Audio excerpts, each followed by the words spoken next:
Hi guys, this is Mayeng and welcome to my vlog. Did you miss us? Cause we miss you. Huy, mali! So for today's vlog guys, ay samahan nyo ako maging estudyante sa umaga at mag-work sa gabi. Wow! So if you're asking guys, kahit ano pong wala namang magtatanong sa inyo, nag-aaral na po kasi ako and I'm first year BSHM sa Brookfield College sa Salitran. Wow! And after ko pumasok ngayong araw, ay dediretso na ako sa office dahil sasabay na ako sa boss ko dun sa duty ko mamaya sa San Pedro, Laguna. Since maluwag pa naman ang schedule natin ngayon dahil first day pa lang ng mga pasok ko sa lahat ng subject. So, samantalahin muna natin isabay yung work. Talaga naman! And syempre, kaysa maglakad, magpatid tayo. Ganda-gandahan yun eh.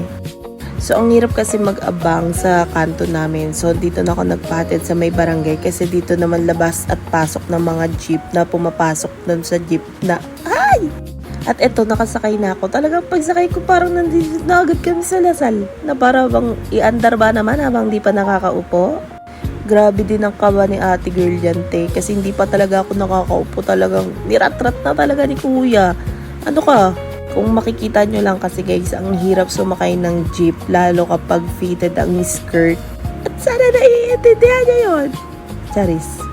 Pero ang hindi ko maintindihan, ba't pag nasa video, parang ang inosente ng lakad ni ate girl. Pero pag wala ng video, ika-ika na yan siya. Kawawa. And as you can see, diba, kakapasok ko lang pero uwian na agad. Charot. Pero saglit lang naman kasi talaga ang schedule ko ngayon dahil 2 hours per subject ang pasok namin. And syempre, ang first thematic yan, orientation at introduce yourself lang muna. At dyan, makikita nyo sa ate girl na, di ba? Pagod na rin siya sa kahartihan niya. Pagod na siyang magkunwari, pagod na lahat. Ginusto mo yan, di ba? Sabi sa'yo, magsibilyan ka muna eh. Arti-artihan ka din. Ayan, magdusa ka. Oh, sabay tatawa. Baisliw talaga siya. And di pa ako nakakalabas ng gate ng village, guys. Bila ng umulan ng malakas. Di takbo si ate girl kahit masakit na ang paa. Kailangan ko nang makauwi din agad kasi hinihintay ako dahil sasabay ako doon sa boss ko pauwi. Pauwi? Sasabay pala ako papunta doon sa venue kasi nga duty pa nga si ate girl. Dahil samantalahin na nating maluwag pa ang schedule kaya pwede pa tayo mag-multitasker. Let's go! And sayang din naman kasi dahil wala rin akong gagawin ng hapon. Pwede naman ako may gawin, magtinda, pero sayang din kasi to. Ano ba? And nandito na nga ako sa office guys. Tapos pinakain lang ako saglit para pagdating ko doon is may magawa na ako. Wow, late yan. And yun, papunta na rin kami sa San Pedro, Laguna. At ang ikikater pa lang natin ngayon is 500 bucks. 41st anniversary ng church. Ay simbahan pala. At hindi lang yun guys, special din tong araw na to kasi birthday din ng boss namin. And today sasamahan niya kami buong gabi para jumuti dahil tutulungan niya kami. Birthday duty yarn! And pagdating namin nga pala doon is tapos na lahat, completely set up na talaga. At wala rin ginawa, magpahinga. Yan, chill sila ngayon at ngarag sila later. Charis. Parang ilang hours din kami nagpahinga niyan guys. And 2 hours before the event guys is nag-ayos na rin kami at nag-BS dahil magpapapicture kami sa LED wall kasama ang aming logo and bago ang uniform naming lahat guys.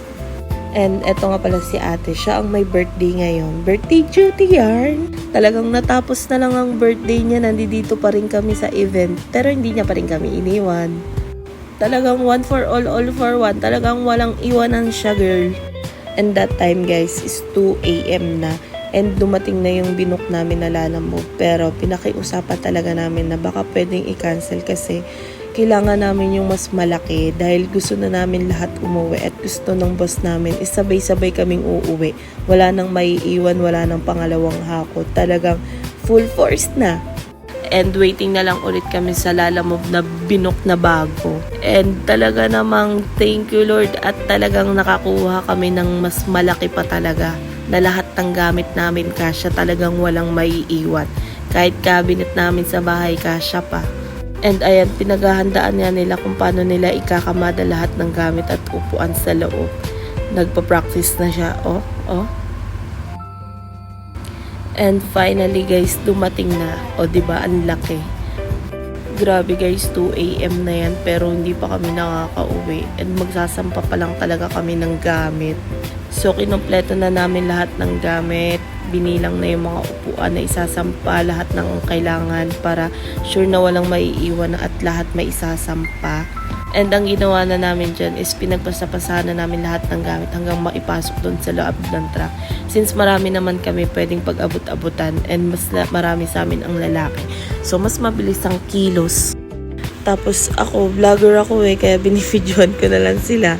Ayaw rin naman nila kami pagbuhatin kasi syempre, mga girls kami. Diba? Nakikita niyo pa guys? Oh, diba? Girls nga kami. And ayan si ate. Talagang natapos na lang ang birthday niya, kasama pa rin namin siya dito. Overnight yarn! Iba rin talaga ang birthday girl Nag-serve na, jumuti na, nagugas pa ng plato, tapos magsasampa pa ng gamit. Salamat! Tapos hindi pa doon natatapos, ipagdadrive pa kami pa uwi. Salamat talaga! Pero akala nyo ba guys, pag uwi namin is tapos na yan? Hindi pa dahil naka-duty din kami yan kinabukasan, linggo. Ako, si Vic at si Kim, talaga namang wala nang tulugan to. And unti-unti na nga nauubos yung mga gamit namin dahil lahat nasasampa na dito sa truck. Sampahan na! Grabe ang haba ng vlog na to. Napapagod na ako magsalita. At hindi ko na rin alam kung ano talagang sasabihin ko. Kaya yan, sige, panoorin nyo na lang muna sila ha.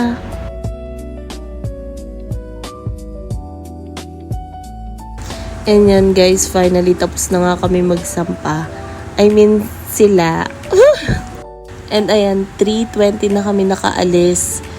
And thank God, pauwi na kami. Pero akala mo makakapagpahinga na siya. Hindi pa, girl. Akala mo makakapagpahinga ka. Gusto mo pang jumuti, diba? Diba, mukha kang pera. Charot. And una niyan, pag alis namin, nagtatawanan pa kami.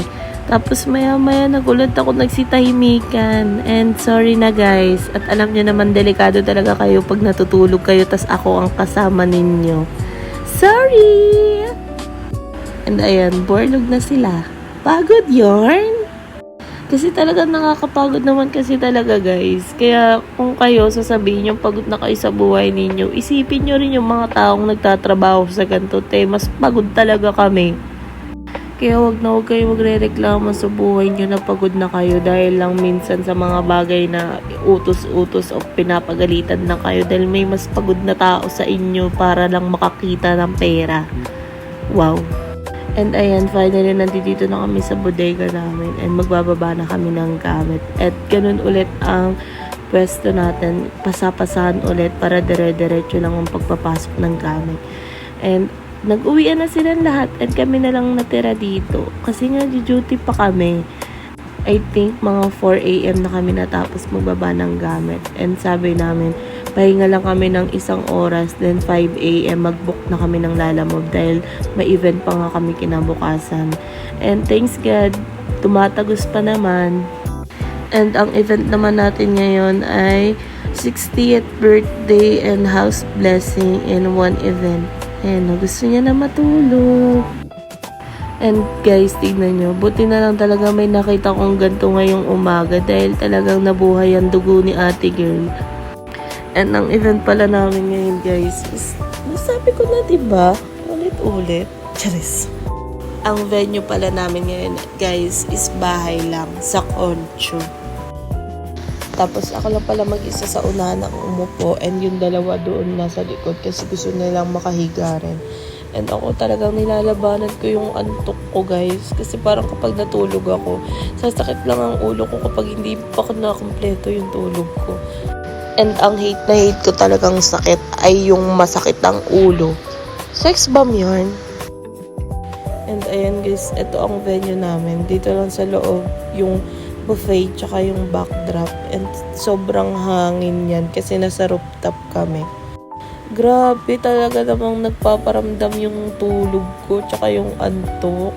Parang nagfa-fighting sila sa heads ko. Wow. So, kaming tatlo lang nandito ngayon sa taas dahil kami ang aayos. Diba? Hindi ko na alam po ano sasabihin ko. Sobrang haba.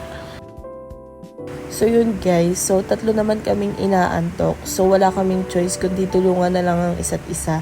So, binibilisan ko na rin mag-skirting yan para matulungan ko sila maglobo and mag-chair stot ng mga upuan. Siyempre, chair nga eh.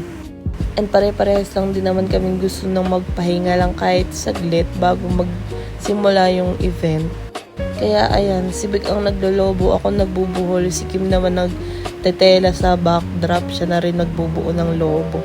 And wala naman kami ibang choice kundi magtulungan na lang tatlo kasi tatlo rin kaming gusto na magpahinga.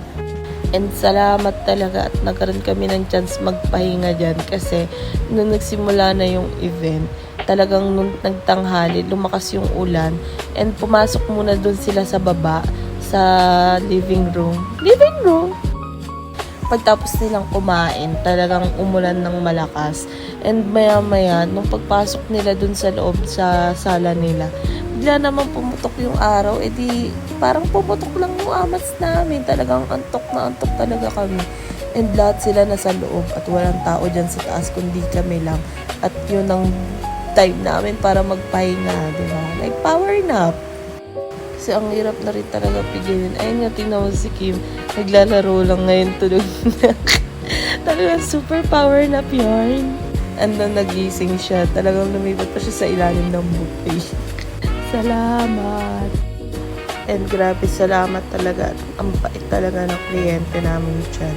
Pero hindi naman namin sa kanila pinapakita yung pagod tsaka antok namin while serving. Wow! Talagang binigay lang din talaga namin yung best service na kaya pa namin. And ayan, sobrang saya niya dahil tapos na at makakauwi na kami. Talaga naman, salamat! Sabi ko kay Vic, gaya niya yung ginawa ni Kim kasi masaya naman siya, di ba? Nauuwi na kami.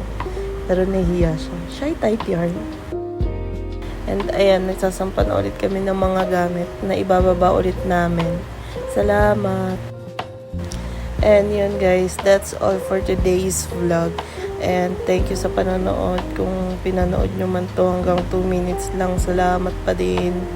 I-like at i-share nyo na rin para hindi naman sayang yung FB account nyo. Charot. So, ayun nga again, thank you guys for watching for my working cameras. And sana susunod sipagin na ako mag-edit at mag-voice over ng mga vlog kasi lahat ng vlog na nabibidyo ko wala na. Na-delete ko na lahat kasi hindi ko kaya. Sige na, hindi ko na lang kaya.